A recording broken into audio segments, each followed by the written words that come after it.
Hey guys, so I've been trying to piece together these videos with like a bunch of different things that I've been doing here, but it's been really crappy outside and I've been like working in between different, it's raining, it's cold out. I mean, there has been a few nice days out that I've got to actually work on my truck, but in this video, we're gonna go ahead and do two things to the truck. We're gonna go out here and show you.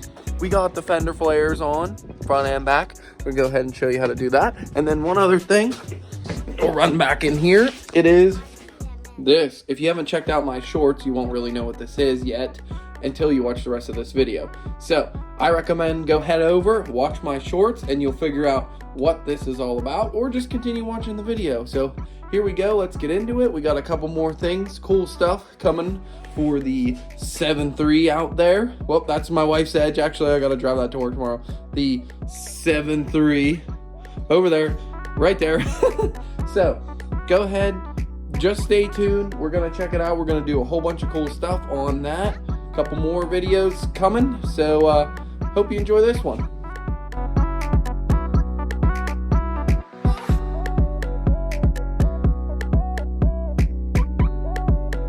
We got so much stuff going on with the truck, the 7.3. As you can see, my garage is an absolute disaster with parts laying everywhere, stuff everywhere.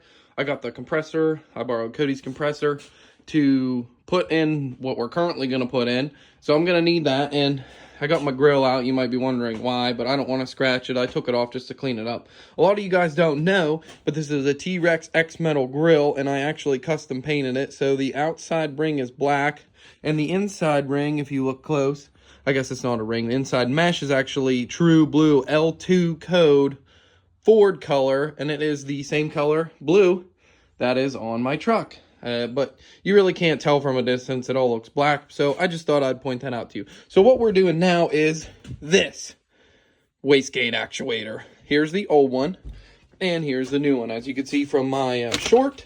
But we got a lot of other junk going on. Hint, hint there.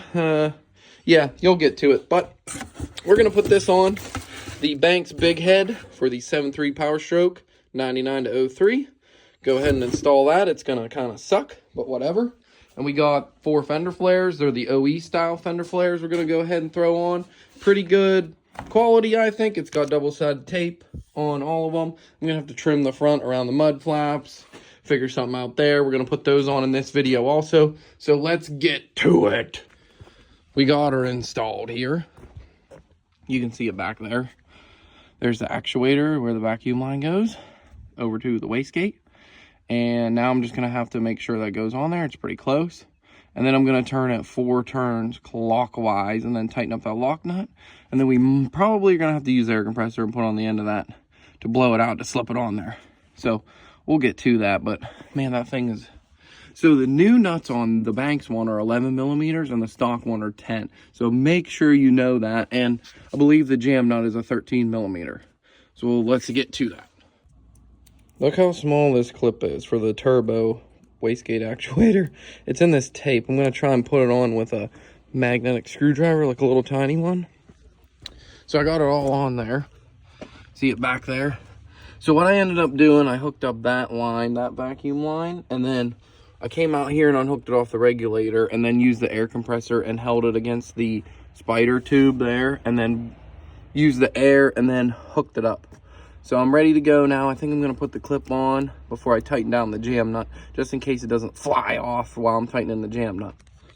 But another tip is I marked one side of that like eyelet with a Sharpie. So I knew that I could count 4 turns and watch and see, oh, okay, the black is down. So I need, each turn I could watch the black go down. So that's how I did that. Just a quick tip here. I mean, it's really not that, 4 turns doesn't make that far off, but I go ahead and put pressure to it a couple times, made sure it worked.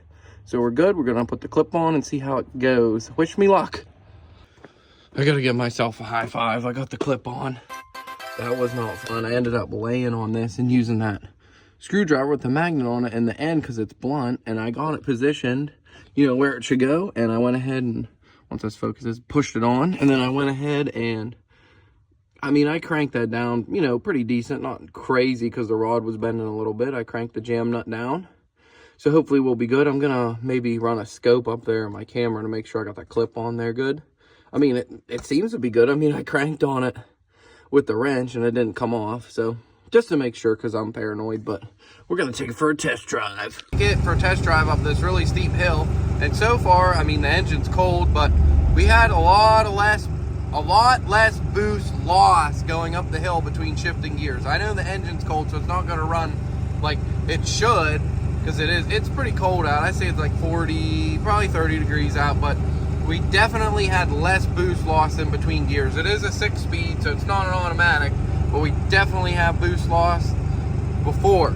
But now, we do not. With the clutch pushed in, even when I shift, you can hear it blow back through the intake, so that's pretty cool. So we'll give her a run here, you know, for its money. It's not a super noticeable difference, but I'm sure we're definitely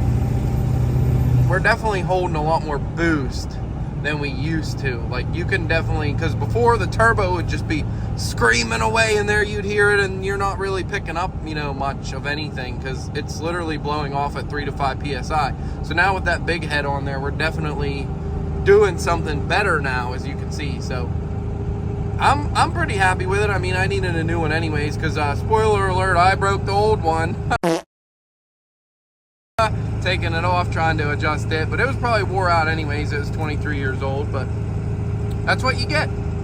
So there you have it. We're going to do the fender flares next, so just stay tuned on the video. We are going to throw the fender flares on the F350 today. First things first, we need to take this bird crap off there, driving me nuts. We got a glass cleaner around the wheel lips. The main reason I'm doing it because the tires stick out some, and the bed's getting a little rusty. I mean, a new bed, you're looking at $2,500, and then to paint it, you're looking, you know, $5-6 grand. Just don't have it right now. I got a baby on the way. So we're gonna glass cleaner this area where the flare's gonna sit. We gotta take a bolt out, glass cleaner this area, so it's nice and clean. We're gonna test fit them a couple times. They only have 2 holes in them from the factory, but we're gonna put at least 4 in them and use clips, not these junk. I don't know if you can see them. They give you like these self tappers, but I'll show you what I'm going to use. We're going to use these clips, this style clips, and this style bolts, those style. And then in case I need to run a couple self tappers in, we're going to do it because the bed's kind of junk, but we're not going to do it on the front fenders because they're really not that bad, because I redid them about 10 years ago. I repainted them, sandblasted them. But thankfully, these flares have double-sided tape on them, and they will stick onto the truck instead of those stupid ones with like the door edge molding that goes over the edge of the flare here and just rubs you the crap out of your paint. So that'll help hold them on. So let's get the glass cleaner in and we'll get into it. So these actually went on pretty nice. I mean, here's the first one. I don't have the double-sided tape yet pulled on it. I'm just kind of pre-fitting it, making sure all these screw holes line up. I did add that one. You could use that factory hole. I'm going to put one in there too. And then I got to put another hole here for the mud flap that I had to get out because obviously it's connected onto my running board, so I don't want that all loosey-goosey in there. But these actually fit really nice. So I went ahead and cleaned the area, and then I took alcohol and I wiped it real good. And it is a little cold out here. I might heat the metal up a little bit with, I don't know, a torch or something, or a heat gun, just to get it to stick. But it is pretty warm because I've been touching it a lot. So I'm pretty happy with how these fit and look. They're actually pretty decent, and they're not nuts. They fit really nice, and once you push them on there real nice and screw them in, like, you probably don't even need the double-sided tape, but it's just nice it's on there. And bam, I got the back one on. Well, not completely, but it started. I got 2 here, well, 3. I could get that one in. I got only 1 here. I'm gonna put another one down here somewhere to help hold it, and maybe get one in there. There's really nothing left here. As you can see, the grease, because I kind of put grease behind like all the rust just to kind of help it, whatever. This bed's junk, honestly. I mean, look at it. It's 23 years old. We live in Pennsylvania. I don't know what to tell you. The rest of the truck's pretty nice. So this was the main reason to put it on the bed and cover it up, and it looks a lot better. I mean, these really don't do much for the tires sticking out, but Hey, whatever, this is what I wanted. I didn't want big dumb pocket flares on there. They look stupid. This isn't like a big lifted, you know, with 15 wide tires on it. But hey, it's on there, and we got 2 left. One on the front here, and then the other on the other side. So let's get it on. We got them all on now here. So I did have to incorporate the mud flap again. I just put a clip in here and said they had it nut and bolted, whatever. So it does kind of pull it away a little bit in the back, but we were able to use the factory holes here on the front, and then we added that one. We really didn't have to drill the front fenders at all, but the back, the front fits pretty good. And then back here, it's not the greatest, but whatever. I mean, they're not factory. It definitely covers up the rust and looks a lot better. But we did have to drill a couple holes. Those 2 were factory. We drilled that one and drilled that one. I think I'm going to put another one down here. As you can see, I started to, but I'll have to get to it. I had to take my mud flaps completely off. We're going to go ahead and polish them, throw them back on with some new hardware. So that about wraps it up. Here's the other side. About the same. This side was less rusted out, by the way, on the bed, but they fit pretty nice. They're what I'm looking for. They're not crazy wide, just gives it a little bit of a look, so it's nice. And we went ahead and, you know, wiped it with alcohol and got them pre-fit on there, got all the bolts started, then pulled the double-sided tape cover off and then fit them on there real nice. And I went ahead and tightened all the bolts up. So there we go.